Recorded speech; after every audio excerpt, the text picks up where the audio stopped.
W's in the chat. W's in the chat. Oh my gosh. That one just aged me, but we're getting better. Shoot, good win. Win's a win. A dub is a dub, so keep on rolling. Picture this. Caitlin Clark sits on the bench, frustrated yet fully engaged, cheering on her teammates as they take the court without her for the 7th straight game. But what's unfolding is nothing short of remarkable. The Indiana Fever have just secured their 5th win in a row, their longest winning streak in over 10 years. Now, sitting firmly in 5th place, they're only 1.5 games out from 2nd. This isn't a team collapsing without its star, it's a team rising. So how did the Fever dismantle the Seattle Storm? And what did Natasha Howard do to earn comparisons to legends like Tamika Catchings and Sophie Cunningham? Enough to have her teammates nickname her Firecracker. If you're riding with the Fever, drop a comment. I've got the Fever. Let's go. You're kind of part of the jumble in the standings where you're 16-12, Seattle's 16-12, which a lot of teams kind of game above, game below. Just how important does it make for this game and this road trip? I mean, I think that the situation that we're in right now, every game is important. And, you know, every game that we're playing is there's got to be a sense of urgency. And oftentimes in the second half of the season that happens anyway, but certainly the way that things are with the standings and, you know, opportunities to get wins and get tough wins on the road are important. But, you know, we have to take it one game at a time, and we have to be where our feet are, and we got to attack a great Seattle team. Here's what many don't realize about the Indiana Fever's current situation. This isn't just another regular season matchup. Heading into their game against the Seattle Storm, the Fever held a 16-12 record and were sitting in 6th place, just a few wins away from claiming the coveted number 2 seed as the playoffs approach. At this stage of the season, every game carries serious weight. With playoff seeding and home court advantage on the line, there's no room for error. In a race this tight, every possession counts. I think first and foremost, we got a great group of women. You know, they're team first. They pull for one another. They're selfless, and they're capable. And, you know, when you have that, it just they've been resilient all year long, and they rally together. They're a connected group, and I think that's really important. And we have capable players. You know, we certainly play a little differently without Caitlin on the floor. But the confidence that each one of these women has gotten in the ability to make plays in big moments. This West Coast road trip could define the Fever's entire season. With tough matchups ahead against Las Vegas, Phoenix, and Minnesota, nothing will come easy. The pressure is mounting because one bad stretch could knock them out of playoff contention altogether. But here's the twist. In Caitlin Clark's absence, the Fever have tapped into something unexpected. They're not just holding on, they're thriving. 7 straight games without their superstar, and they've gone 9-7 without her this season.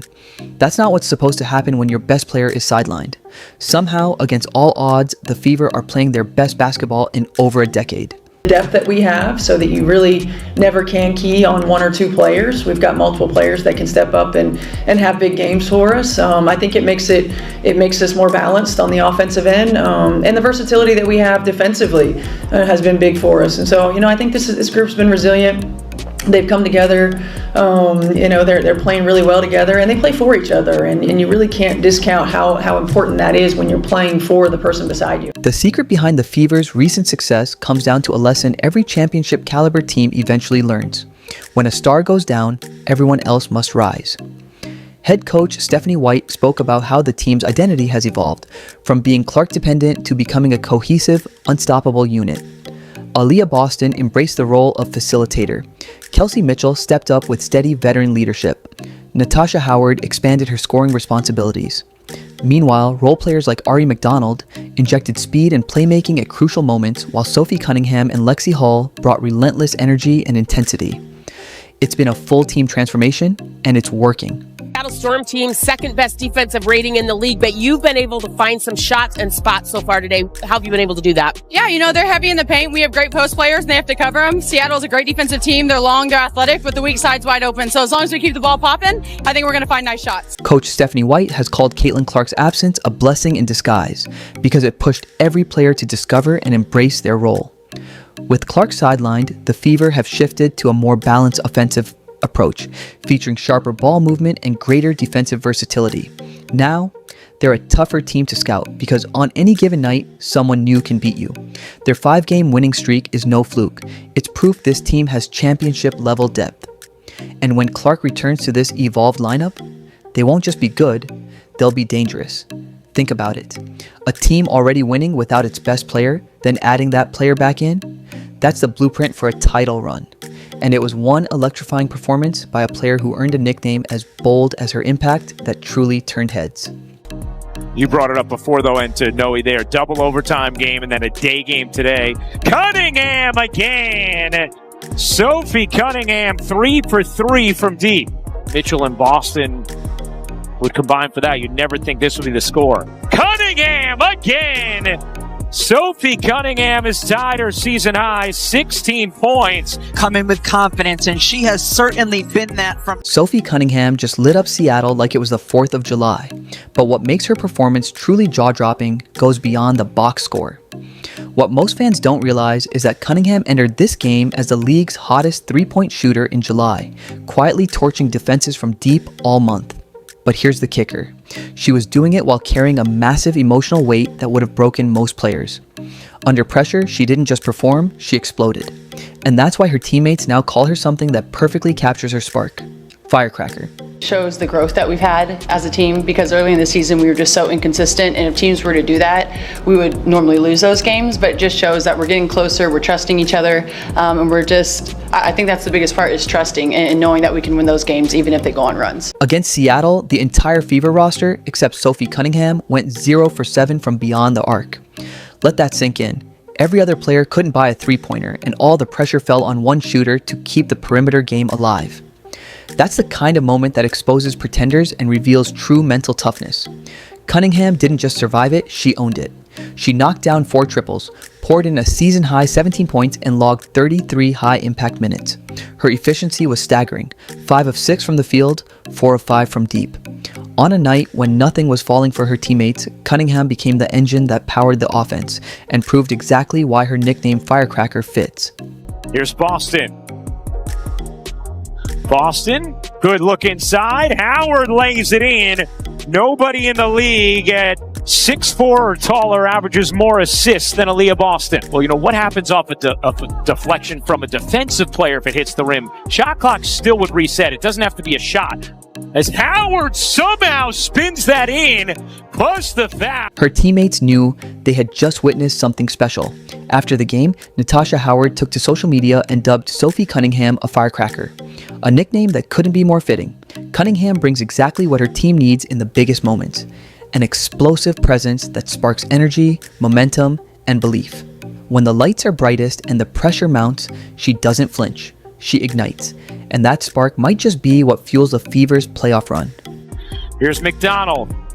Bounces to Boston, center of the lane, able to flip it in. It's another double-double for Aaliyah Boston. Here's Mitchell. Good look. Boston finishes plus the foul. A chance for 3 for Aaliyah Boston. See Mitchell. And it has to be frustrating for Kelsey Mitchell the way she shot the ball today, but you continue to work, continue to play hard. She makes the right... The numbers behind Sophie Cunningham's scorching July explain why she's now a frontrunner for 6th Player of the Year. She's scored in double figures in 8 of her last 10 games, consistently delivering when it matters most. With Caitlin Clark sidelined, Cunningham stepped into the starting lineup and made a strong case to stay there permanently. Her clutch shooting has been a lifeline, keeping the Fever afloat in moments when their offense threatened to stall.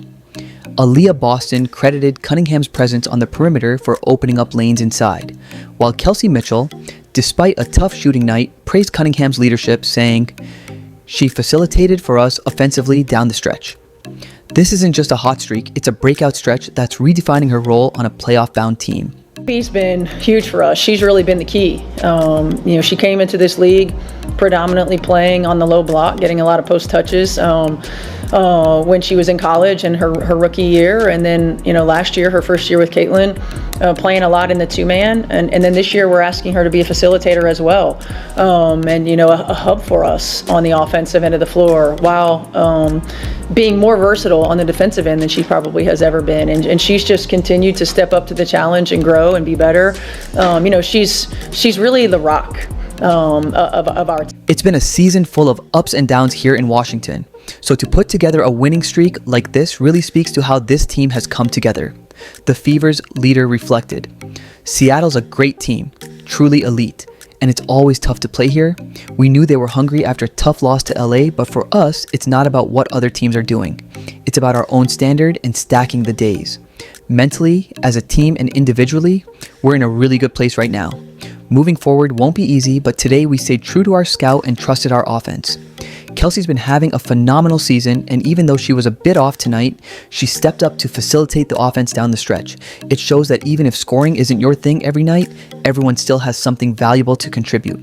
I'm just proud of our team and proud that we stacked today. She's even-keeled, she's high IQ, everybody trusts her on both ends of the floor, and she's our backbone, and she's been tremendous for us all year long. And you see when teams key on her defensively and they're not allowing her to get scores, she finds the open player and she makes the right play. This performance exemplifies how championship teams uncover new heroes night after night.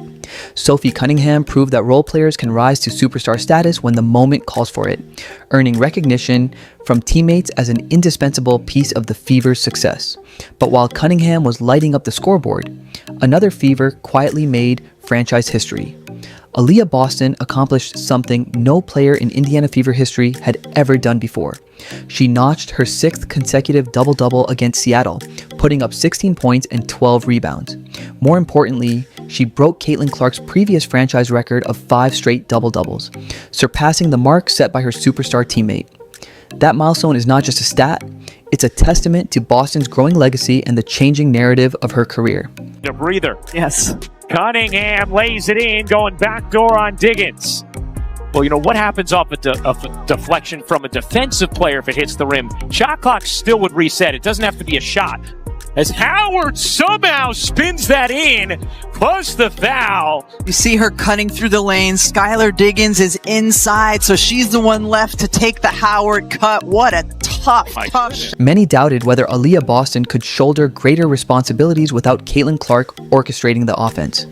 Critics questioned if she'd buckle under pressure once the spotlight turned to her, wondering if she'd falter when opponents began game planning specifically to stop her. But Boston answered all doubts loud and clear. She became the fastest center in WNBA history to reach 100 assists in a single season, all while setting a new franchise record for consecutive double-doubles. Boston isn't just dominating with points and rebounds, she's running the offense and elevating everyone around her, proving she's a cornerstone for the Fever's future.